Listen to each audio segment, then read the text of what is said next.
والسلام على رسول الله وعلى آله وأصحابه أجمعين.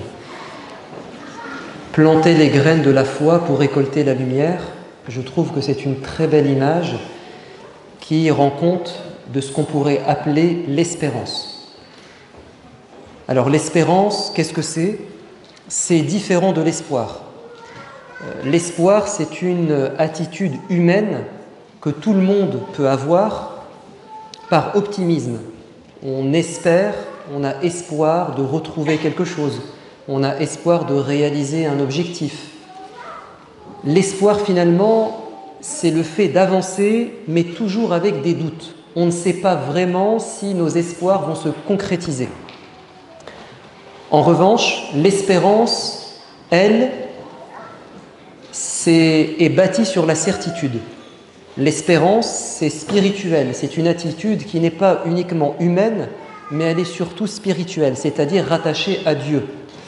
Quand on est dans l'espérance, on est certain, on avance avec une lumière. On est certain d'atteindre notre objectif. Sur terre, dans l'idéal, mais nous sommes au moins sûrs et certains que nous obtiendrons les résultats de nos efforts dans l'au-delà. En fait, l'espoir, c'est un mouvement du présent vers l'avenir, mais avec un doute.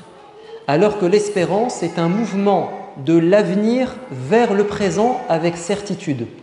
Parce que l'espérance, c'est une promesse de Dieu qui se réalise. Donc ça vient d'ailleurs, ça vient de plus loin, ça vient de Dieu, d'en haut, et du futur, puisque Dieu connaît tout. Et ceci nous rassure et nous permet d'avancer sereinement.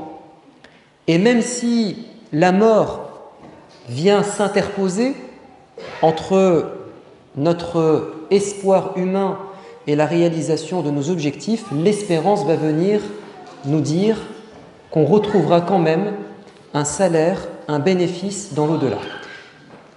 Quand on parle d'espérance, je pense qu'il faut s'attarder sur l'histoire de Joseph. C'est véritablement l'histoire par excellence qui cultive dans nos cœurs l'espérance.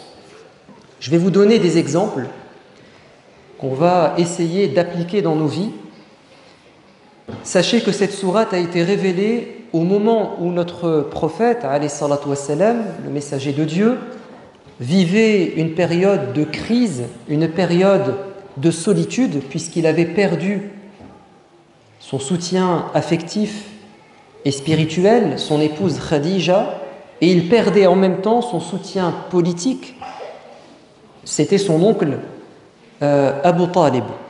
Il s'était donc senti très seul à ce moment et toutes les portes étaient fermées. Il n'y avait aucun horizon qui se dessinait devant lui. Et Dieu a voulu lui révéler cette sourate justement pour cultiver en lui l'espérance d'un jour nouveau, d'une issue à ses problèmes. Et ça a bien fonctionné dans sa vie. On donnera quelques exemples.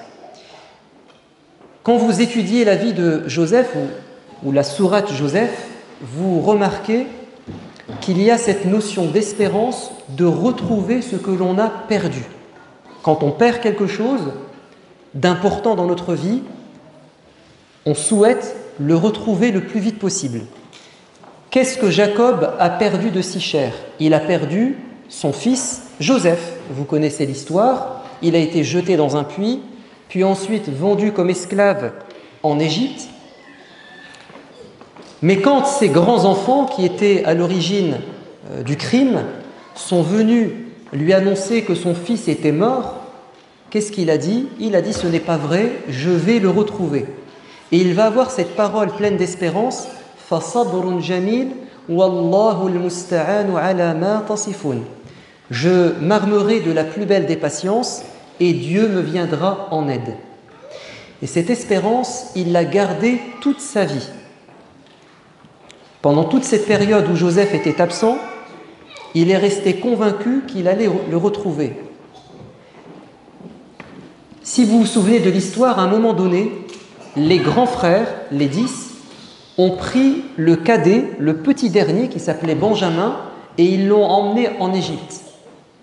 Et ils avaient promis à leur père, comme ils l'avaient fait des années plus tôt, de lui ramener Benjamin, qui était son préféré. Et il leur a dit, faites attention, vous m'avez perdu Joseph, je vous avais fait confiance, j'espère que vous n'allez pas me trahir et perdre Benjamin. Et il se trouve qu'ils sont revenus en Palestine chez leur père sans Benjamin. Et là, on aurait pu croire que Jacob se mette en colère et qu'il dise « Je ne vais jamais retrouver mes enfants, c'est le deuxième, un de trop ». Eh bien, il va avoir la même parole qu'il avait eue peut-être 20 ans ou 30 ans plus tôt. Son espérance n'a pas changé, elle n'a pas faibli. Il a dit « Fasabrun jamil » je patienterai d'une belle patience.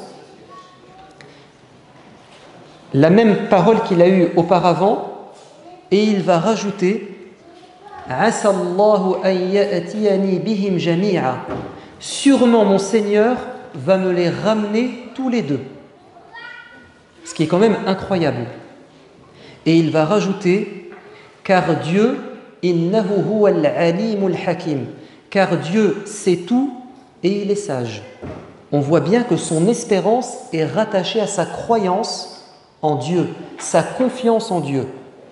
Donc pour, dans notre vie, tenir bon dans les épreuves et cultiver l'espérance de retrouver parfois des choses importantes qu'on a perdues, il faut connaître Dieu et être convaincu qu'il est véritablement celui qui sait tout et celui qui est capable de tout et que tout ce qui se passe relève de sa sagesse.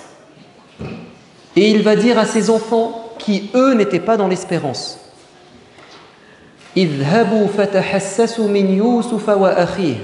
Allez, repartez en Égypte et recherchez Benjamin et Joseph. Alors qu'il ne sait pas où est Joseph. Mais il leur dit, allez-y, cherchez-les tous les deux. Et il va rajouter Wala tay'asu min rawhillah. Ne désespérez pas de la miséricorde et de la bonté divine. Innahu la yay'asu min rawhillahi illa al-qawmul kafirun. Les seuls qui peuvent un moment dans leur vie désespérer, ce sont ceux qui ne se rattachent pas à Dieu, ceux qui ne croient pas en Dieu.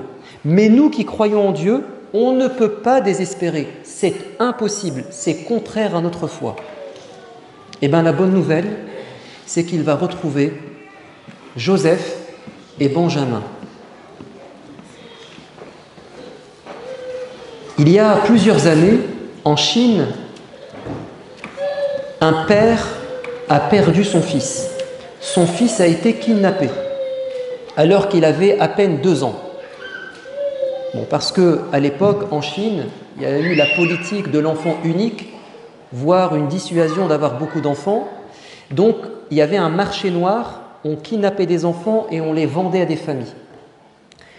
Ce père de famille, qui n'était pas croyant, a dit « Je ne vais pas désespérer. On m'a pris mon fils, mais je vais tout faire pour le retrouver. » Et il a parcouru, entendez bien, 500 000 kilomètres avec sa moto pendant plus de 20 ans.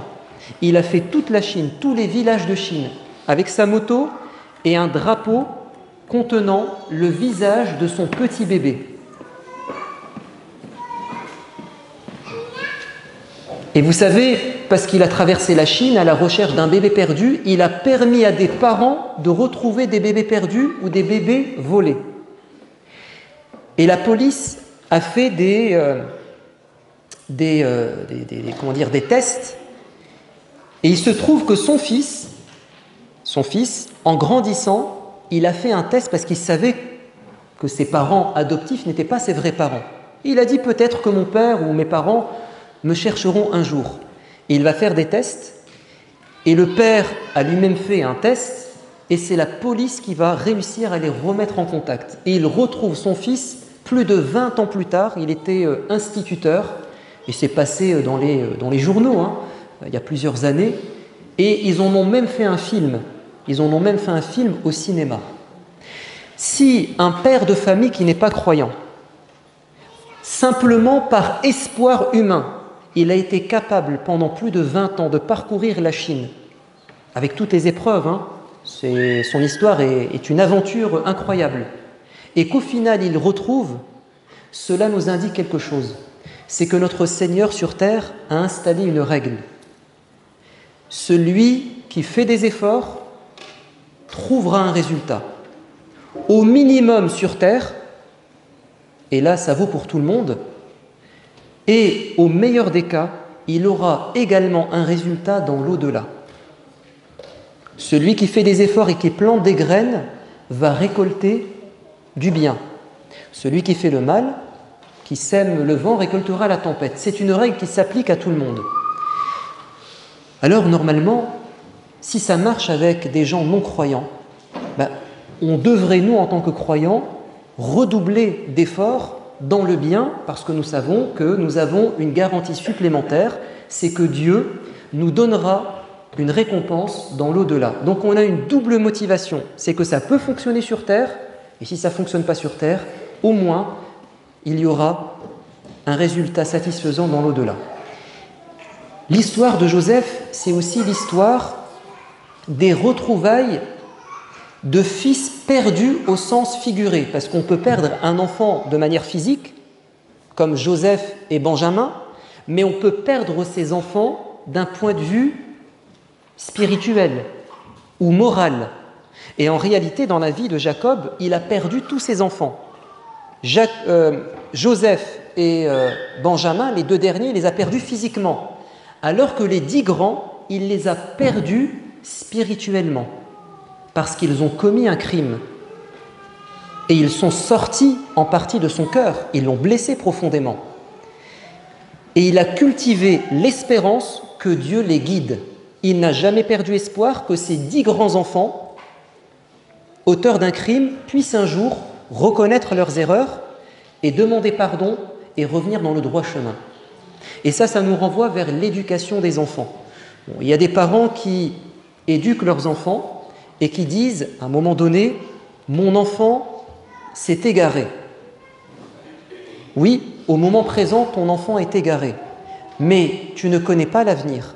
Et tu devrais, en tant que croyant, espérer, parce que Dieu est capable de tout, et Dieu connaît le fond des choses et l'issue des choses, on doit garder espérance et continuer à éduquer nos enfants, c'est-à-dire à leur transmettre des valeurs, à leur montrer un bon modèle et à faire des invocations, car il est fort probable que ce que nous avons semé comme graines quand ils étaient jeunes, les graines de l'éducation, apportent leurs fruits plus tard. Et c'est ce que nous dit la sourate Joseph, c'est que les 10 grands frères, à la fin de l'histoire, ils reconnaissent leurs crimes, on t'a fait du mal Joseph, et ils demandent pardon à leur père.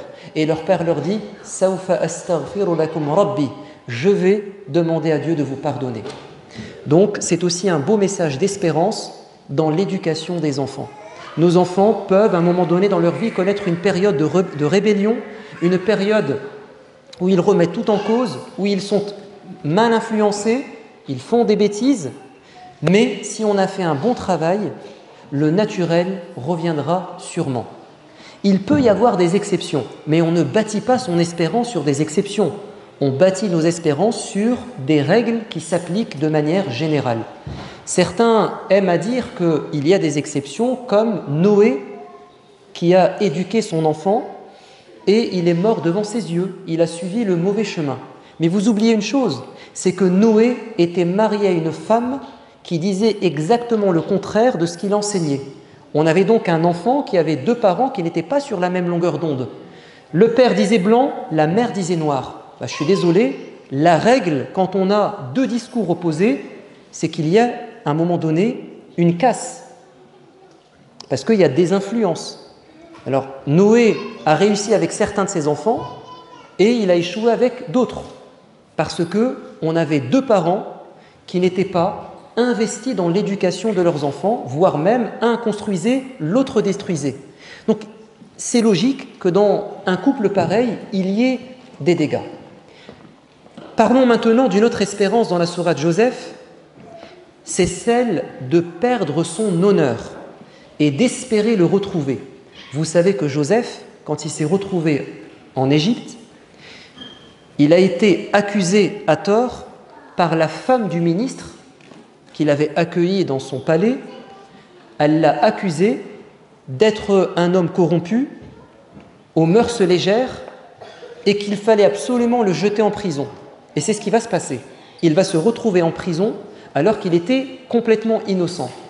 Quel a été le rêve de Joseph en Égypte, en prison? C'est d'abord de sortir de prison, mais c'est surtout d'être lavé de tout soupçon, c'est-à-dire que justice soit faite. L'histoire de Joseph nous montre qu'il faut garder espérance dans la justice divine et parfois dans la justice humaine. Et Joseph a voulu sortir de prison plus tôt que prévu. Il a dit à son compagnon de cellule, qui allait devenir l'échanson du roi, c'est-à-dire celui qui allait servir du vin au roi, il lui a dit, s'il te plaît, pense à moi, demande au roi de me libérer. Mais Dieu a voulu que ça ne se passe pas ainsi, mais qu'il reste encore plusieurs années en prison, encore une dizaine d'années. Pour quelle raison? Afin que Joseph comprenne que le plus important, ce n'est pas qu'il sorte de prison, qu'il retrouve sa liberté, mais qu'il retrouve son honneur et sa dignité. La dignité et l'honneur sont plus importantes que la liberté. Parce que si on est libre, mais que nous sommes...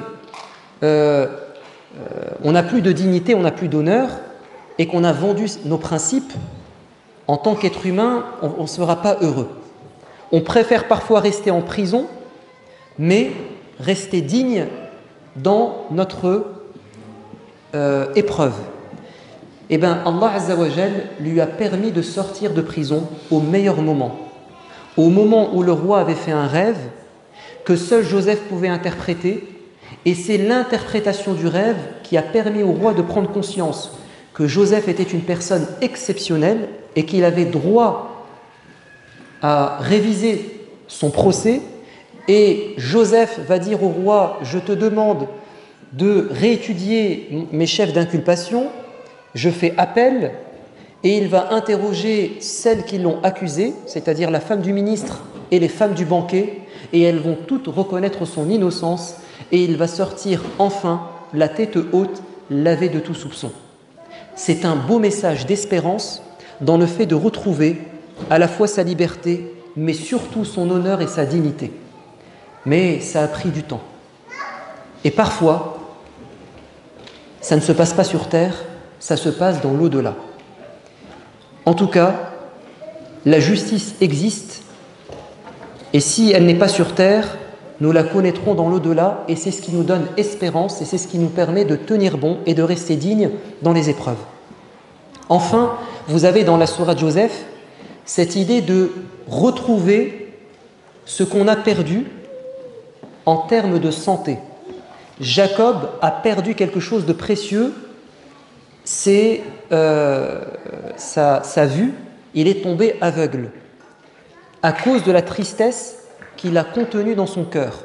Allah nous dit dans le Coran que quand on lui a annoncé qu'il avait perdu Benjamin, après avoir perdu Joseph, ça lui a fait tellement mal qu'il a eu une forme de choc émotionnel.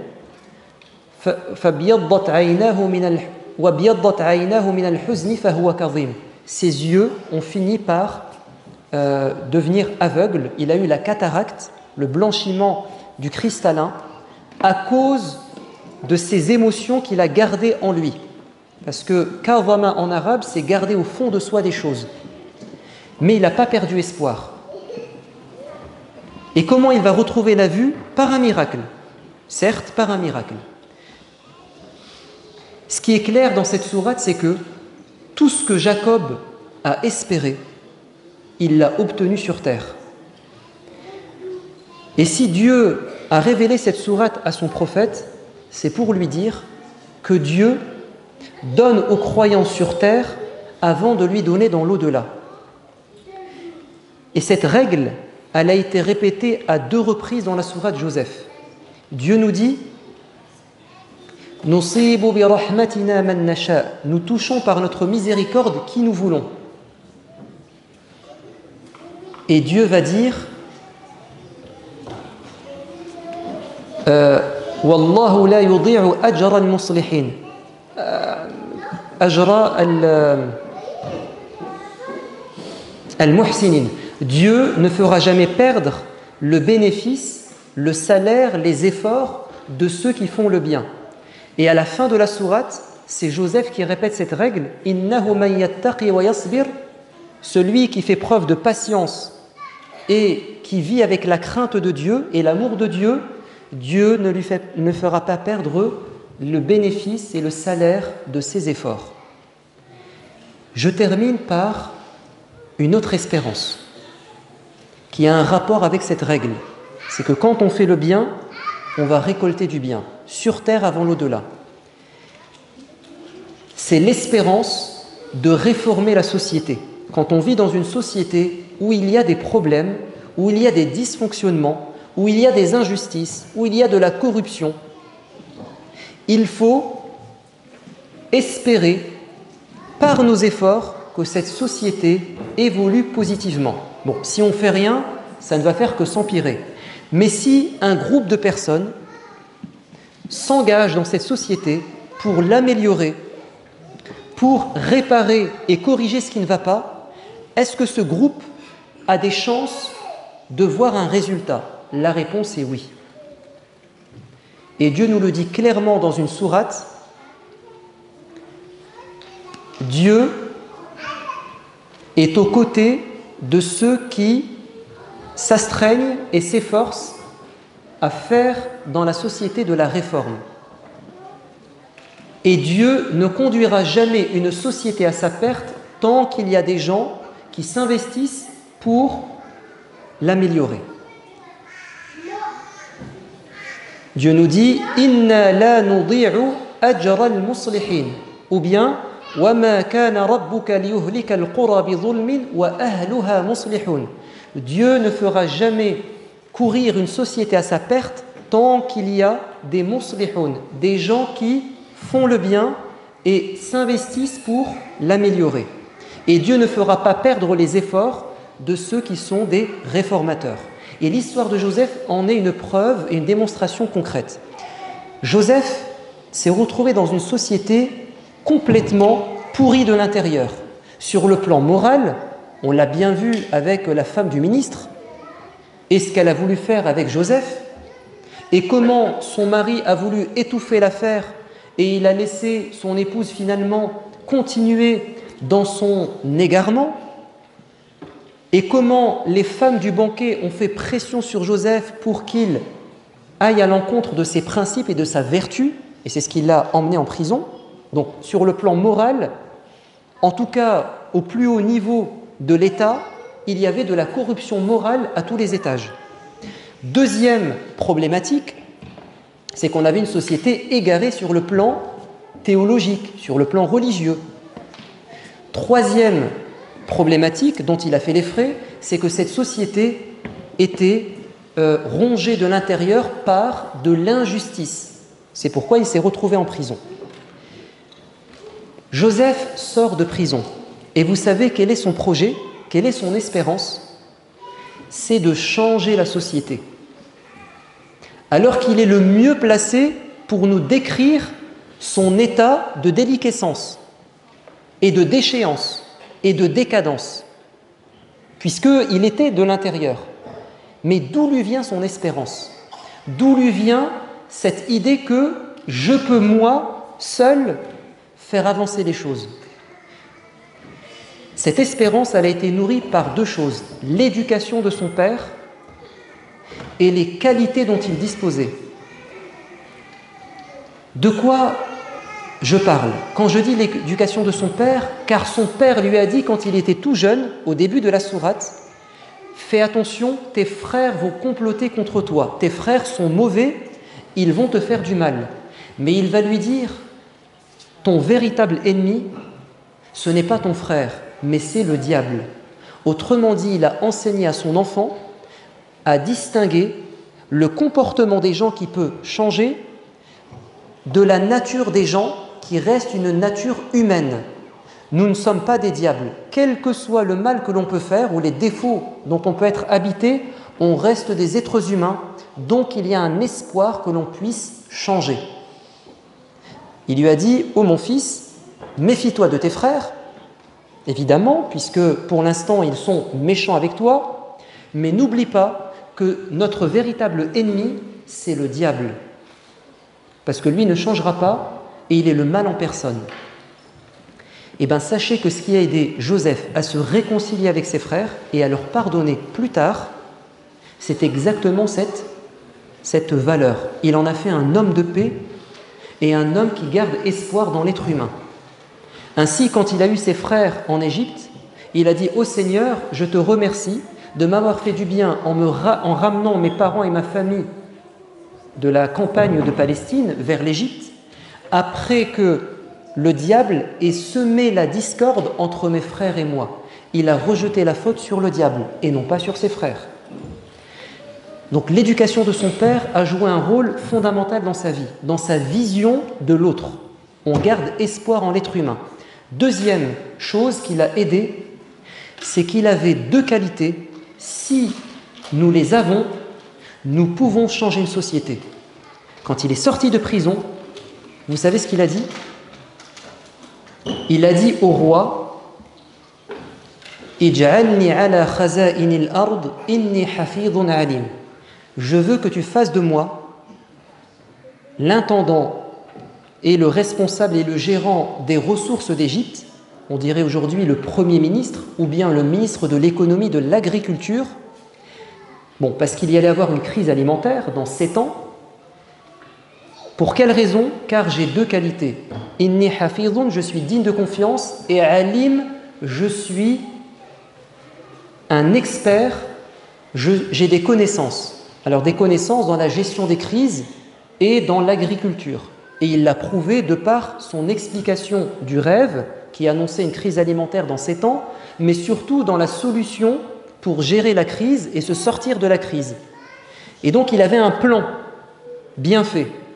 Et quand il a dit au roi « Je suis quelqu'un de confiance et je suis un expert dans ce domaine », le roi lui a dit « Tu es la personne que j'attendais. Je te donne ce poste-là et je te laisse la liberté d'agir dans la société. » Alors que Joseph avait tous les défauts du monde. C'est un ancien esclave, un ancien serviteur, un détenu sorti de prison, fraîchement de prison. C'est un étranger qui est palestinien, hébreu, qui n'est absolument pas égyptien. Donc en fait, c'était un immigré, quelqu'un d'une basse condition sociale. Enfin, je veux dire, on ne peut pas prétendre arriver au pouvoir et aider une société quand on est ainsi. Mais ça, ce sont des choses qu'on n'a pas choisies. Par contre, ce qu'il a choisi et sa valeur ajoutée, ce sont ces deux qualités qui font la différence et qui font que non seulement vous allez être admiré, mais c'est que la société va considérer que vous êtes précieux et qu'on a besoin de vous. Même si vous êtes d'origine étrangère, d'une autre religion, d'une autre culture, vous allez être incontournable et indispensable parce qu'on a besoin de ce type de potentiel dans n'importe quelle société. Sur le plan moral, vous êtes honnête et digne de confiance. Et sur le plan du savoir ou des compétences, vous êtes excellent. Joseph aurait très bien pu, en sortant de prison, détester sa société et dire « Je suis un étranger, je ne suis pas le bienvenu, elle est corrompue, injuste cette société, je retourne dans mon pays, je retourne chez mes parents, son père qui est un prophète, pour pratiquer ma religion et être dans ma famille. » Eh bien, il a fait un choix difficile, mais un choix qui a sauvé l'humanité. Je vais rester ici, en Égypte, et je vais faire du bien aux gens. Je vais être un humaniste. Je vais sortir mon pays de la crise. Eh bien, il a réussi.